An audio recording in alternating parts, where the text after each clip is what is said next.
안녕하세요, 루장입니다. 첫 번째 소식이고요. 최근 글로벌 금융시장에서 지난 2008년 금융위기에 버금가는 자금 엑소더스가 진행 중이라고 합니다. 예전에는 이런 기사들이 나오기 시작하면요, 이제 바닥이구나 이렇게 생각을 했었는데 현재는 변수들이 너무나도 많아서 안심을 할 수가 없는 시장이 되었습니다. 급격하게 V자 반등이 나오는 장이 나오지는 않겠지만은요, 더 이상의 하락은 있어서는 안 될 것 같습니다. 현재 기업들의 향후 이익과 현재 주가를 비교를 하는 PER이 높기 때문입니다. 월스트리트 저널에서는요, S&P 500이 기업들의 12개월 예상 수익 기준이 PER이 16.8배라고 보도를 했습니다. 지난 20년간 평균은 15.7배여서 여전히 주가가 비싸다라는 얘기가 나오고 있는 것입니다. 2020년 9월에 팬데믹으로 진행이 되어졌던 PER은요, 24.1배에 달했고요. 오버슈팅이 나왔다고 볼 수도 있겠고, 현재 많이 떨어졌음에도 불구하고 평균보다 아직 높다는 의견입니다. 연준의 긴축 정책이 끝날 때쯤이면 PER이 15배 수준에 이를 것으로 보고 있습니다. 이렇게 오늘 시장 상황을 말씀을 드리는 이유는요, 저가 매수 기회가 아직은 많이 남아있다고 말씀을 드리고 싶습니다. 매번 말씀을 드리지만 너무 공격적인 매수보다는 시간과 마음의 여유를 가지시고요, 저가 찬스가 왔을 때 기회를 놓치지 마시라는 말씀을 드리고 싶습니다. 자, 10년물 국채금리입니다.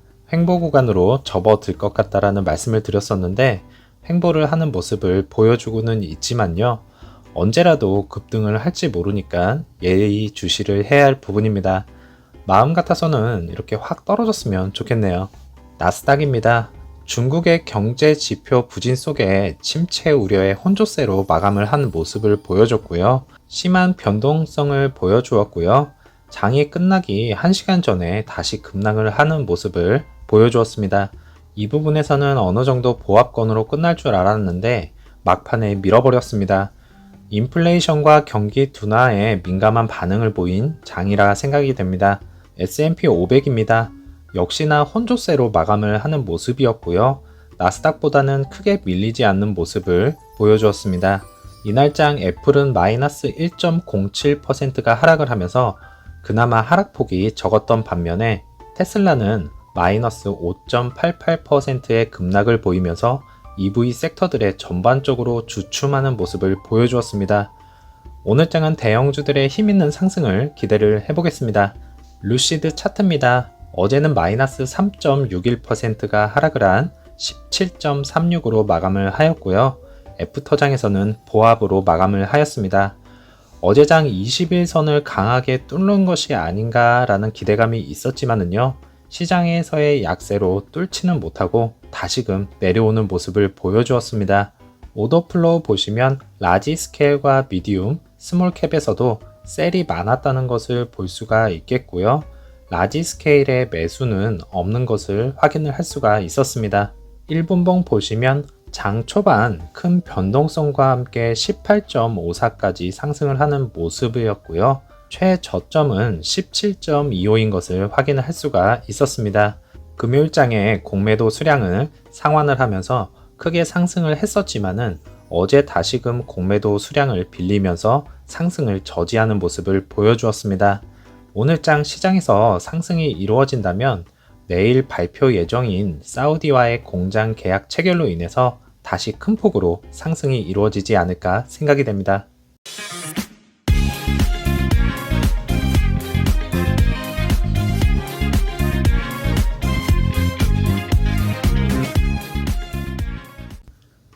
사우디에서 현재 EV가 시급해 보입니다. 현재 폭염으로 인해서 차량들이 퍼지는 모습을 보여주고 있고요. 그로 인해서 사우디 정부에서는요, 100개의 충전소를 설치를 진행을 한다고 합니다. 사우디에서도 현재 EV 시장뿐만이 아니라 충전소 시스템을 급격히 늘려가는 모습을 보여주고 있고요. 루시드가 10만 대 예약 체결이 되어 있는 만큼 신속한 공장 확장으로 사우디 시장도 루시드의 시장으로 만들었으면 좋겠습니다. 다른 EV도 있지 않나 생각을 하시겠지만은 40도가 넘는 지역에서 배터리 효율성으로 보자면 다른 EV 업체는 효율성 부분에서 상당히 어려울 것으로 보입니다. 이 부분은 나중에 심층적으로 한번 다루어 보도록 하겠습니다. 루시드 앱이 iOS 및 안드로이드용 업데이트가 되어서 연결 및 기타 사항들이 개선이 되었습니다. 앱이 차량에 연결할 수 없을 때의 등을 개선을 하였고요. 지도에서의 도로의 폭의 문제를 해결을 하였고, 모바일 충전 케이블의 사용자 설명서가 업데이트가 되었고요. 영어 및 프랑스어로 업데이트가 되는 것을 확인할 수가 있었습니다. 차량 상태 및 해당 라벨이 일치하지 않는 문제를 수정을 했고요. 그리고 기타 버그 수정 및 개선 사항을 향상을 시켰습니다. 이제 다시 업데이트들이 활성화가 이루어지는 것을 볼 수가 있겠고, 올 여름 말쯤에 애플 카플레이가 업데이트가 되었으면 좋겠습니다. 애플의 나라라고 불리는 미국에서 애플 카플레이어가 안 된다는 것은 말이 안 된다고 봅니다. 한번 기대를 해보겠습니다. 사우디 PIF는요, 자신감의 표시로 루시드 그룹의 막대한 지분을 유지를 한다고 합니다. 62.7%의 지분을 감안할 때 루시드 주식의 단기 방향성을 지시할 상당한 힘을 보유를 하고 있고요.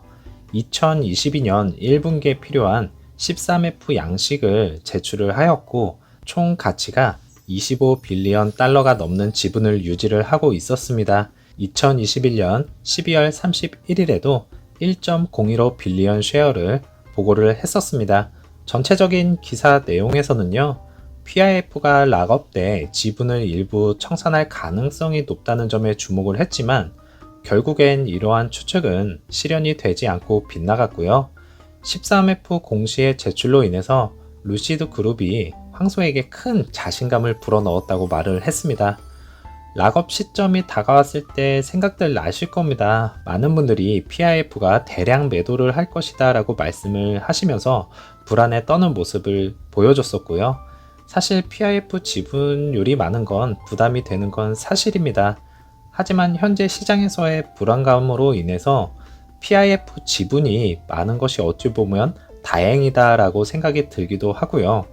유통되는 주식수가 상당히 많았다면 이런 큰 변동성 장애에 루시드 주가는 아무래도 10불대 밑으로도 빠질 수 있었던 상황이지 않았을까 생각이 됩니다. 어느 정도 시장의 안정세를 찾고 루시드의 공장 확장이 이루어지고요. 안정을 찾으면 그때 PIF 지분이 나올 확률이 높기 때문에 아직은 걱정을 하지 않아도 될 것 같다라는 생각을 말씀을 드리겠습니다. 루시드 모터스가 고객에게 배송되기 전에 EV 검사 시간을 2배로 늘렸다고 합니다. 대부분의 짧은 소유 기간 동안 여러 번 서비스 콜을 받은 것 같고요. 품질 관리를 심각하게 받아들이고 있으며 검사에 걸리는 시간을 2배로 늘린 것으로 알려졌습니다. 지난번 영상에서 생산 차량이 급격하게 감소를 한 것 같다라고 말씀을 드린 적이 있었습니다. 오늘자 루시드 주차장 모습이고요. 대기 라인에는 어느 정도 차량이 있지만은 딜리버리 구간에는 차량이 없는 것을 볼 수가 있겠습니다. 아무래도 칩 문제는 아닌 듯 하고요. 이러한 문제로 인해서 생산에 차질이 있었던 것 같습니다. 품질에 관련해서 영상이 있어서 말씀을 드리도록 하겠습니다. 차량 검수 검사를 해주는 곳 같고요. 차량을 인수를 받고 도장면을 체크를 하기 시작합니다. 라이트를 비추어 가면서 이곳 저곳을 둘러보다가 스크래치가 있는 것을 확인을 할 수가 있겠고요. 다른 도장면과 느낌이 다르고 광택을 낼 때 생긴 것처럼 이야기를 하고 있습니다. 그리고 루시드 로고가 있는 전면부에 페인트 자국이 어떻게 여기에 튀었는지 의문을 갖기를 시작을 하고 있고요. 또 다른 곳을 찾아내는 것을 볼 수가 있겠습니다. 일일이 꼼꼼히 체크를 하는 것을 볼 수가 있겠고, 도장면의 두께를 측정을 하는 모습도 보입니다. 사실 이 부분에서 조금 놀랐습니다. 균일하게 이루어져야 하는 도장면이 상당 부분 다른 것을 볼 수가 있는데, 어떤 곳은 2번, 어떤 곳은 많게는 3, 4번 정도가 덧칠이 되어져 있다고 합니다. 그래서 고객에게 이 부분을 꼭 말씀을 드려야 할 부분이라면서 마무리가 되었습니다. 이러한 부분에서 루시드 측에서 심각하게 받아들여져서 조치를 취한 것으로 보고 있고요. 모든 차량이 100% 완벽한 차량은 없다고 봅니다. 피터 롤린슨 CEO가 품질 면에서도 상당 부분 강조를 한 부분이 있기에 EV 검사 시간을 2배로 늘리는 이러한 조치는요, 럭셔리 이미지를 구축하는 데 꼭 필요한 조치라고 생각이 되고요. 다른 한편으로는 생산이 빠르게 이루어져야 하는 시기에 생산 지연이 되어진다면 단기적으로는 안 좋은 상황으로 번질 수는 있겠지만은 먼 미래를 바라본다면요, 럭셔리 이미지가 무너지는 순간 루시드의 이미지는 기술력을 떠나서 바닥으로 떨어질 것입니다. 기업의 이미지는 한번 추락을 하면 다시 끌어올리기가 쉽지 않은 만큼요, 앞으로의 대량 생산을 통한 품질 면에서도 좋은 퀄리티를 자랑을 하려면 초기에 잡아야 한다고 생각을 합니다. 어느 정도 숙련이 되고 능숙해진다면 문제 없을 거라 생각됩니다. 오늘 제가 준비한 내용은 여기까지입니다. 어제도 상승을 해주었더라면 하는 아쉬움이 많이 남지만요. 그 아쉬움이 오늘 장에서 더 많이 올라주었으면 좋겠습니다. 품질 문제에서도 하루빨리 해결이 되었으면 좋겠고요. 어제 장도 고생 많으셨고 남은 오후 시간 즐겁게 보내시고 저는 내일 다시 찾아뵙겠습니다. 감사합니다.